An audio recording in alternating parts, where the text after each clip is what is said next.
Then number 4, we have matters arising cycle. The matters arising cycle. The matters arising cycle.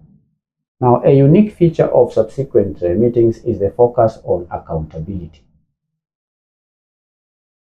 where the company secretary tracks actions from the previous meetings in form of matters arising schedule. So we have the matters arising schedule. You understand? Yes. That is a unique feature of subsequent meetings. Accountability.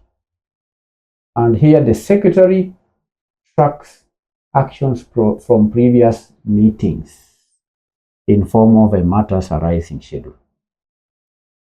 So the directors don't just discuss matters and then at the end of it. No, during the meeting they have to discuss the actions that were to be taken, the decisions that were made, there has to be follow-up, and so on. That then ensures that if the board directed, for example, management to investigate a new office location in January, then there is a formal update on that progress in the April meeting. Matters arising cycle. You understand? Yes, that is a feature of subsequent meeting. It's not like the first meeting where matters are dealt with once and for all, because those are procedural matters. For example, if there is a question in the first board meeting on determining the financial accounting period, if it's determined that it's going to be that 1st of December, that matter comes to an end. That is not the case with the subsequent board meetings.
Now, finally, let's discuss the role of board committees.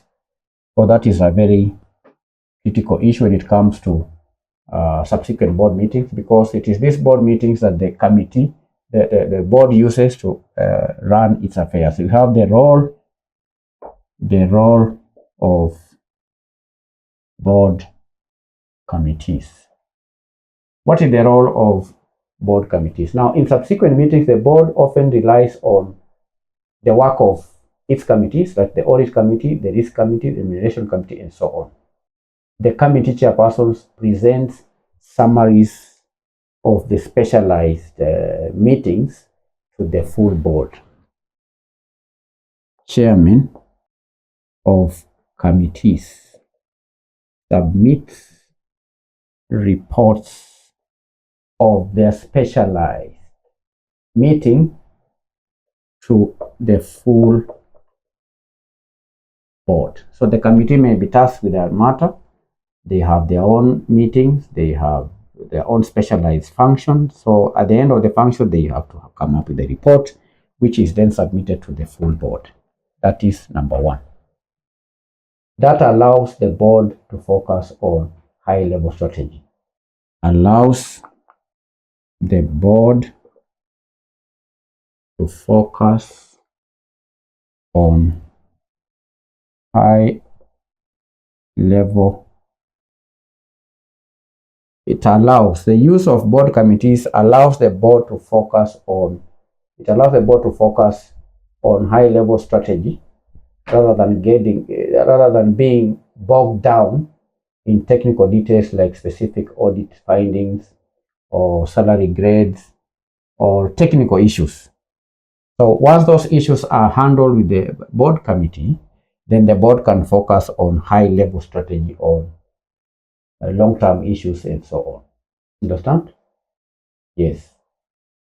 So that's all to do with subsequent board meetings. But in closing, it's important for us also indicate that for every subsequent meeting, the secretary must ensure the minutes are drafted as soon as possible. As soon as possible is within 14 days, and then circulate to directors while the discussion is fresh. And once confirmed at the next meeting, they are signed by the chairman and added to the permanent minute book. That is what happens in practice. And that's the end of the lesson on subsequent board meetings. Bye-bye.